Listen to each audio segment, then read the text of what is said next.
कथेचं नाव आहे प्रवास तिच्या स्वप्नांचा, भाग 32. ब्रो, खरंच तू याआधी स्वानंदीला भेटलायस का? Yes my dear sister. जान्हवीचे दोन्ही गाल ओढतच साहिलने तिला भानावर आणले. अरे पण कधी? कुठे? म्हणजे कसं काय? जान्हवी आता उत्साहात त्याला एकामागोमाग एक प्रश्न विचारत होती. तिला आता खरंच उत्सुकता लागून राहिली होती ते सगळं जाणून घ्यायची. साहिल मात्र तिची उत्सुकता बघून गालातल्या गालात हसत होता फक्त. ब्रो, सांग ना रे पटकन, काय हसत बसलायस असं मला बघत? प्लीज सांग लवकर. जान्हवीला आता राहवत नव्हते. ती साहिलला सांग म्हणून मागेच लागली. तिची उत्सुकता तिला स्वस्थ बसू देत नव्हती. जानू, शांत हो, सांगतो सगळं तुला मी. किती उतावीळ होतेस, थोडे तरी पेशन्स ठेव ना. साहिल तिला दोन्ही दंडाला धरून शांत करत म्हणाला. जान्हवी दोन्ही डोळे गच्च मिटून घेते आणि एक दीर्घ श्वास घेत शांत होते. ओके, ठीक आहे, चल सांग मला आता, तू तिला कुठे भेटलेलास ते, आणि यावेळी सगळं इन डिटेल सांगायचं हां. काहीही मनात न ठेवता, माझ्यापासून काहीही न लपवता. समजलं ना? खूप काय काय सिक्रेट ठेवायला लागलायस हां आजकाल तू माझ्यापासून लपून. जान्हवी त्याचा कान धरतच त्याला बजावत होती. ए अगं सोड ना, दुखतोय ना कान, एवढा जोरात ओढतं का कोण? मांजर कुठली? साहिल कळवळतच म्हणाला. ओके, सॉरी, चल सांग आता पटकन. जान्हवी परत उत्साहाने त्याला विचारू लागले. काय सांगायचं आहे? एवढ्या उत्साहाने ऐकण्यासारखे काय सांगणार आहे हा? इतक्यात मॉमने तिचे किचनमधले सगळे काम आवरून सोफ्यावर येऊन बसतच त्यांना विचारले. अचानक आलेला मॉमचा आवाज ऐकून मात्र दोघेही आता एकमेकांकडे पाहायला लागले. आता नेमकं काय सांगायचं हा विचार दोघे करत होते, कारण मॉमने नेमके काय आणि किती ऐकले याकडे दोघांचेही लक्ष नव्हते. अरे बोला ना, काय झालं? असे का शांत बसलास? मगाचपासून काहीतरी खुसूरफुसूर सुरू आहे तुमची. बघत होते मी किचनमधून, पण ऐकू काय आले नाही. आणि हा काय कानपिळीचा खेळ खेळताय हां? मॉमने हसतच पुन्हा त्यांना विचारलं. अगं मावशी, ते तर जान्हवी मॉमला आता सगळं सांगते की काय हा विचार साहिल करत होता. तेवढ्यात मॉमच्या मोबाईलवर त्याच्या डॅडचा कॉल आला. तसा त्याने एक सुस्कारा सोडला. मॉम कॉल रिसीव करत बोलू लागली. तेवढ्यात साहिलने पटकन जान्हवीला मॉमला आत्ता काही सांगू नकोस असा इशारा केला. तशी ती सुद्धा शांत बसली. काय म्हणाले डॅड? आज लवकर निघाले का ऑफिसमधून? मॉमचा कॉल संपल्यानंतर साहिलने विचारले. अरे नाही, आम्हाला जरा शॉपिंगला जायचे होते, मग आत्ता फ्री झाले म्हणून मला कॉल करून ऑफिसलाच ये म्हणाले. तिथूनच एकत्र जाऊयात असं म्हणाले. ओके, मग मी सोडू का तुला बाईकवर ऑफिसला? साहिल.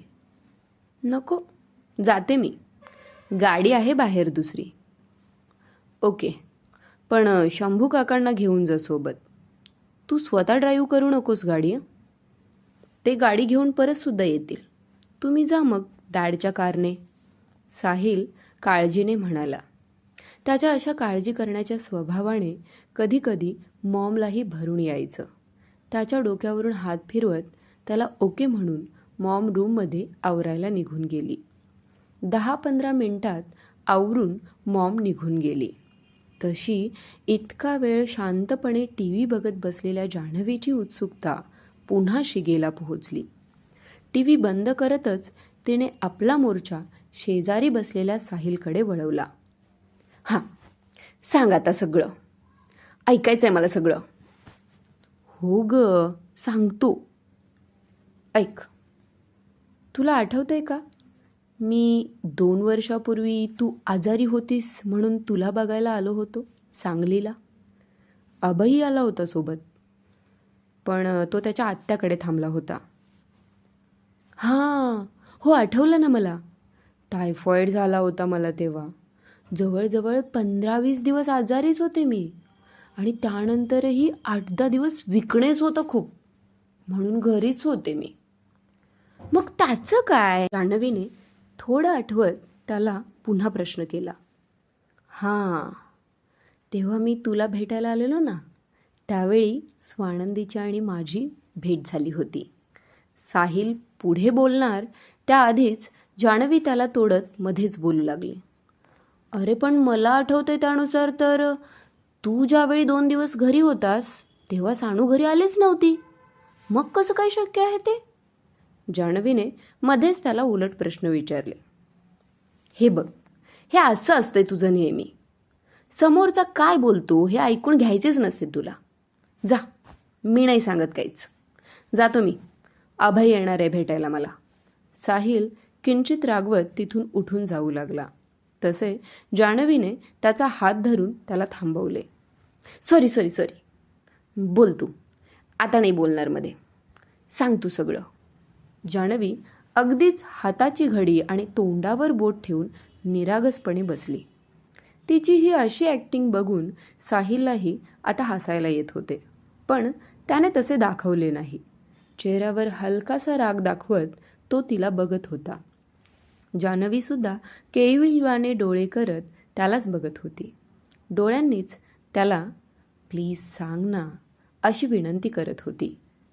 तसं साहिलसुद्धा हसतच पुन्हा सांगू लागला. जान्हवीसुद्धा आता शांतपणे त्याचं सगळं ऐकायला लागली. तू मला एकदा सांगितलेलं होतंस, आठवतंय का बघ? तुमच्या सांगलीतल्या कृष्णा नदीकाठचा घाट आणि तिथला परिसर खूप छान आहे म्हणून. म्हणजे मला नेचरशी संबंधित फोटोग्राफीसाठी काही क्लिक्स तेथे मिळतील म्हणून. जान्हवी अजूनही ओठांवर बोट ठेवूनच बसलेली होती. त्याच्या या बोलण्याला फक्त होकारार्थी मान हलवून तिने प्रतिसाद दिला. साहिलला हसायला येत होते तिची अशी नाटकं बघून. त्याने तिचा हात खाली केला आणि पुढे सांगायला सुरुवात केली. दुसऱ्या दिवशी मी अभयसोबत त्या घाटावर गेलो होतो. तिथे मी खूप फोटोज काढले. खूप सुंदर निसर्ग होता चहूबाजूने. नदीचे, तिथल्या परिसराचे खूप फोटोज काढलेत मी. कितीतरी वेळ तिथे पायऱ्यांवर बसून होतो आम्ही. दुपारची वेळ असल्याने जास्त गर्दीही नव्हती तिथे. काही कपल आणि थोडीफारच माणसं असतील त्यावेळी, त्यामुळे तशी बरीच शांतता होती. साहिल सांगत होता. अभय आणि मी तिथल्याच पायऱ्यांवर बसून होतो. बोलतच होतो आम्ही आणि अचानक पाण्यात काहीतरी पडल्याचा आवाज आला. तसे आम्ही दोघेही त्या आवाजाच्या दिशेने पळतच खाली गेलो. बघितले तर एक मुलगी पाण्यात पडली होती. कदाचित पोहता येत नव्हते तिला, त्यामुळे वर येण्यासाठी धडपडत होती. मला त्या क्षणी बाकी काहीच सुचले नाही. हातातला कॅमेरा अभयकडे फेकला आणि पळत जाऊन पाण्यात उडी टाकली. अभयही पळतच खाली पाण्याजवळ आला. त्या मुलीला मी दोन्ही हातावर उचलून बाहेर घेऊन आलो. भीतीने गच्च डोळे मिटले होते तिने. एका हाताने मागून माझा शर्ट आणि पुढून शर्टची कॉलर मुठीत धरून ठेवली होती तिने.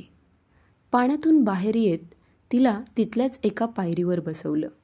डोळे बंदच होते तिचे अजूनही. जोरजोरात श्वास घेत स्वतःला नॉर्मल करत होती ती. मी विचारलं तिला, आर यू ओके?